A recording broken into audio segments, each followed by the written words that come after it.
Alright, today we are going to talk about 10 reasons why you should read Red Rising by Pierce Brown. Huh? Wait a second. That is not the title of this video. For real though, we're going to talk about 10 reasons why you should not read Red Rising by Pierce Brown. And I wanted to approach Red Rising a little bit differently than what you typically see here on BookTube, because I'm sure there's tons of videos on why you should read Red Rising, but I want to make one that was the opposite. What? No, all right. I know that sounds bad. Right, focusing on reasons why you might not like the book, or you might not resonate with the book that much. And as you can probably tell on the background of my video here with my bookshelf, I'm a pretty big fan of Red Rising, so I have read through the first 3 books, and I enjoyed all 3 of them. But I wanted to make this video for people who have not read the book just yet, or you just might be curious on what exactly my reasons are as why you might not enjoy it. So let's just go ahead and just jump to the first reason, being it's in a first-person POV. So there's some people out there that I know are not a big fan of the word I. Learn about the letter I. They like it when it's either, she did or he did instead of I did. Right, so for whatever reason, the word I might pull you out of the story, pull you out of having a good experience with reading this particular story. So I wanted to read a little bit of the first chapter, like the very first sentence, just so you kind of get a gist of what I'm talking about here. The first thing you should know about me is that I am my father's son. The word I is right there, so if you have a problem with that, you might not enjoy the rest of the story because that is going to remain present throughout the rest of the read. So if you got a little bit of an ew factor, this might not be for you, okay?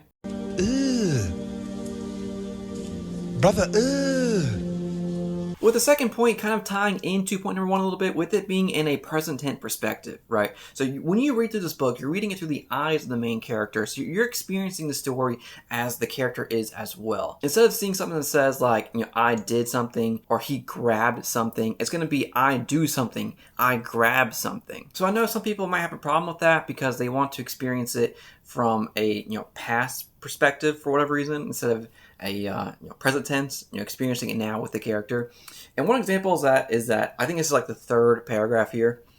I smell my own stink inside my fry suit. All right, so he smells, not I smelled. So if you have a problem with that as well, this might not be the story for you, but at least you know now. In my particular opinion, I don't really care what tense it's in. I don't care what POV it's in either. As long as there's a story there and a character I can connect to, I most likely will read through it without a problem. Point number 3 is the prose perspective. So this is very, short and, straight to the point in terms of direct prose. So if you're a person that likes something that's a little bit more flowery, a little bit more poetic, something pretty similar to Empire of Silence or Name of the Wind, that is not going to be the case in Red Rising because we have very short, very succinct sentences that get straight to the point of whatever he's trying to convey. But in my opinion, this kind of plays well into the action because there's no fluff words in here. Your adrenaline is pumping straight away because the action is presented very short and concise. But that might be a problem for people who want a little bit more, of a poetic feel. Something that kind of reads like a poem. Or one more example here, just so you get what I'm saying, okay?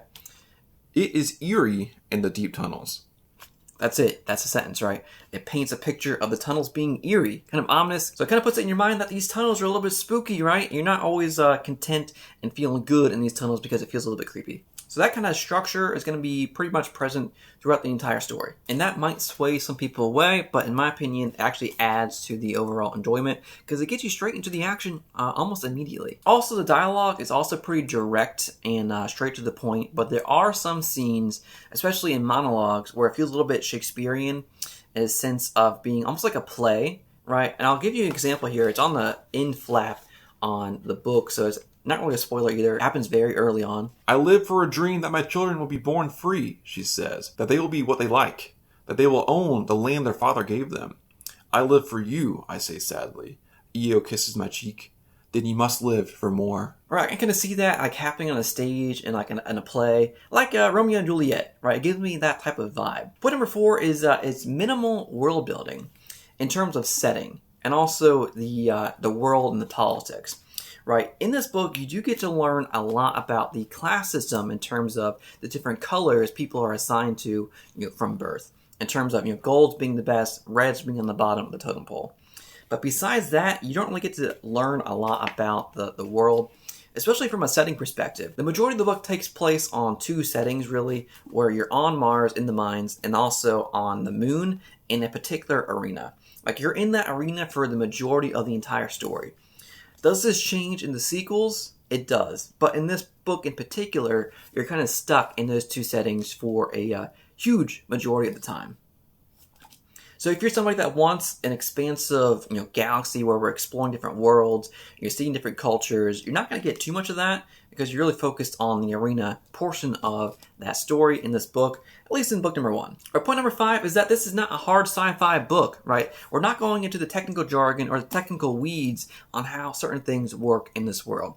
If you want to learn how a spaceship moves or how gravity boots allow people to levitate, you're not going to learn too much about the technical reasons why that is possible. So if you're fine with that, in terms of not really knowing why it works, but it just works, then you might not have a problem with that point. But some people, they want to learn, the technical details, why a certain thing does what it does. And if you want that, you're not going to find that really in Red Rising. Point number 6 is that in sci-fi, you might expect, or you might have an expectation of seeing weird aliens or certain weird creatures, similar to, Empire of Silence, the first book in the Sunriver series, where you have both of those, aliens and creatures. In Red Rising, you're not going to really have either of those, because this is more or less a focus on the human condition, on humanity, in terms of where we are right now as a species in our journey in the solar system. So if you want kind of creepy creatures being the villains, or a really evil alien being an overlord that's going to take over the galaxy, you're not really going to see that from this book in particular. That might change later on in the sequels, but at least in book number 1, it's going to be a very heavy focus on humans. Our point number 6 is that if you're not really a fan of arena type of skirmishes, like a battle royale, this might not be the book for you. Kind of similar to the Hunger Games, right? It's kind of funny because on the cover of the book, there's a reference to the Hunger Games, right here being Ender, Katniss, and now Darrow. You know how in Hunger Games there is basically a battle royale to see who comes out on top, who's the last one standing. You have something very similar to that in Red Rising, which I particularly enjoyed. It's just some people out there might not really enjoy that because they want to see a more in-depth story that involves more than just an arena or a particular battle. This has a huge focus on that, so if you're not really a fan of a battle royale type of novel in terms of different factions, battling it out, using politics between different factions, or different skirmishes working together and conspiring together, you might not enjoy Red Rising because, again, like the majority of the book, like I would say almost like this, or even a little bit more, might be arena-focused, skirmishes. So keep that in mind, okay? All right, point number 8 is that this book, in my opinion, does have a slight YA tone to it. YA as in young adult. The reason being is that our main character, I think he's 16 years old in this particular book, and all his buddies, all his friends that he's talking to are pretty young as well, like all teenagers or mid-teenagers. So with that in mind, the dialogue between them is going to be pretty juvenile, kind of joking. So if you want something that's more adult themed in terms of like adults talking to each other, something that's not as cheesy, because there are some very cheesy scenes in here as well, just keep that in mind, right? It's going to have a little bit of a YA tone to it, and that kind of makes sense because our main character is pretty young. I mean, he is a young adult, so you're going to be, looking through the eyes, first person, POV again, right? You're reading through the story through his eyes, so you're going to be reading it from his perspective. So it kind of makes sense why there's a YA tone to it. I just want to give you that kind of a heads up that it might feel like YA in the beginning, but it does get darker, especially in the sequels of this series. All right, the last two, they are a little bit of a stretch because I was having a tough time coming up with reasons why you should not read Red Rising. With point number 9 being that you don't like action. If you're someone who does not like action in your books, you like more of a dialogue-driven narrative instead of action scenes in terms of people battling with swords or crazy technologies or bloody gruesome scenes, there's going to be a lot of that in Red Rising. So keep that in mind. If you're not a fan of action, like if you don't like action films, if you don't like Tom Cruise, I mean, I don't think you'll enjoy Red Rising too much. So if you're a fan of just straight up politics, using words as action versus like a sword, I mean, there is a little bit of politics and maneuvering using words, right? But that is not a huge focus compared to the action that we see from our main character and the events, especially being in an arena, right? Where essentially battling to see who lands out on top, who is the last one, the last team standing. And point number 10, this is easily the biggest stretch of them all, but I gotta say it, if you're not a fan of the color red, you might not like the book because it's called Red Rising, right? We have a class of reds, like they're not actually red, their skin's not red. But the color red essentially serves as a symbol as where we are in our current caste system, where our current character is, our main character, in terms of where he's starting out, right? The bottom of a totem pole, and he is a red, he is in the mines, he is a hell diver in the mines with the other reds. And throughout the story, you get to see a little bit of a glimpse of other roles out there, other levels, other people in this caste system above him. So a big majority of the story is that you are a red, kind of disguised as someone else, a different level in this world, in this society. Also, just throw it out there, right, the cover has a red wing on it. There is a particular reason why. So if you don't like the color red, well, you might not like to see that color red rising.